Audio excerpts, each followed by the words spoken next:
Hello. ഇന്ന് നമുക്ക് restaurant സ്റ്റൈലിലുള്ള ഒരു മിക്സഡ് ഫ്രൈഡ് റൈസ് എങ്ങനെയാണ് ഉണ്ടാക്കുന്നതെന്ന് നോക്കാം കേട്ടോ.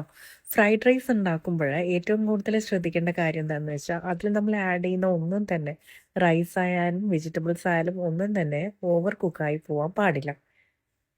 അപ്പോൾ റെസിപ്പി നോക്കാം. ഞാനിവിടെ 2 എഗ്ഗ് എടുത്തിട്ടുണ്ട്. ആ 2 എഗ്ഗിലേക്ക് ആവശ്യത്തിനുള്ള ഉപ്പ് ആഡ് ചെയ്ത് കൊടുത്തിട്ട് ഒന്ന് സ്ക്രാമ്പിൾ ചെയ്തെടുത്ത് മാറ്റി വെക്കാം കേട്ടോ. നല്ല രീതിക്ക് ഒരു യെല്ലോ കളർ കിട്ടണമെന്നുണ്ടെങ്കിൽ കുറച്ച് മഞ്ഞൾപ്പൊടി ഇട്ടൊന്ന് മിക്സ് ചെയ്തതിന് ശേഷം സ്ക്രാമ്പിൾ ചെയ്യുക.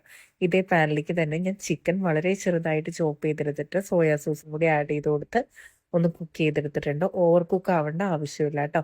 ഇതും പാനിൽ നിന്ന് എടുത്ത് മാറ്റുന്നുണ്ട്. പിന്നെ ഇതിനകത്തേക്ക് ആഡ് ചെയ്ത് കൊടുക്കുന്നത് പ്രോൺസ് ആണ്. പ്രോൺസിലേക്ക് സോൾട്ടും പെപ്പറും സോയാ സോസും ആണ് ആഡ് ചെയ്ത് കൊടുത്തിട്ടുള്ളത്. ഇത് മൂന്നും ചേർത്ത് പ്രോൺസും ഒന്ന് കുക്കാക്കി എടുക്കാം കേട്ടോ. കൂടുതൽ സമയം ഓവർ കുക്ക് ചെയ്തിട്ടുണ്ടെങ്കിൽ പ്രോൺസിന് ഒരു റബ്ബർ ലൈക്ക് ടെക്സ്ചർ വരും കേട്ടോ. അപ്പോൾ ഓവർ കുക്ക് ചെയ്യേണ്ട ആവശ്യമില്ല. അതിനുശേഷം ഇതേ പാനിലേക്ക് തന്നെ ഞാൻ ഓയിൽ ആഡ് ചെയ്ത് കൊടുത്തു. ആദ്യം തന്നെ ഗാർലിക്, പിന്നെ വെജീസ് ആയിട്ട് ക്യാരറ്റ്, ബീൻസ്, സവോള ഇത്രയും ആഡ് ചെയ്ത് കൊടുത്തിട്ട് അതൊന്ന് ജസ്റ്റ് ഒന്ന് ഹൈ ഫ്ലെയിമിൽ വെച്ചിട്ട് വേണം നമ്മൾ ഫ്രൈഡ് റൈസ് കുക്ക് ചെയ്തെടുക്കാനായിട്ട്. അത് ജസ്റ്റ് ഒന്ന് കുക്കായി വരുന്നു കണ്ടപ്പോൾ അതിലേക്ക് ക്യാപ്സിക്കം കൂടി ആഡ് ചെയ്ത് കൊടുത്തിട്ടുണ്ട് കേട്ടോ. ഒരു 1 മിനിറ്റ് കൂടി ഹൈ ഫ്ലെയിമിൽ കുക്ക് ചെയ്ത ശേഷം ഞാൻ ഇതിലേക്ക് വേവിച്ച് വെച്ചിട്ടുള്ള ബസ്മതി റൈസ് ആഡ് ചെയ്ത് കൊടുക്കുന്നുണ്ട്.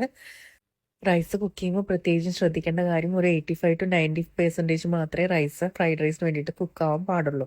അപ്പോൾ റൈസ് കുക്ക് ചെയ്തതും കൂടി ആഡ് ചെയ്ത് കൊടുത്തിട്ടുണ്ട്. പിന്നെ ഞാൻ സ്പ്രിംഗ് ഒനിയൻ, നമ്മൾ നേരത്തെ കുക്ക് ചെയ്ത് വെച്ചിട്ടുള്ള പ്രോൺസ്, സ്ക്രാമ്പിൾ ചെയ്ത എഗ്ഗ്, കുക്ക് ചെയ്ത ചിക്കൻ ഇതെല്ലാം ടോപ്പിൽ ആഡ് ചെയ്ത് കൊടുത്തിട്ടുണ്ട്. ഇതിലേക്ക് സോയാ സോസും പെപ്പർ പൗഡറും കൂടി ആഡ് ചെയ്ത് കൊടുക്കുക. ഫ്രഷ് ആയിട്ടുള്ള സ്പ്രിംഗ് ഒനിയനും കൂടി കുറച്ചും കൂടി ഇട്ട് കൊടുത്തിട്ട് നന്നായിട്ടങ്ങ് മിക്സ് ചെയ്തെടുക്കുക ഹൈ ഫ്ലെയിമിൽ കേട്ടോ.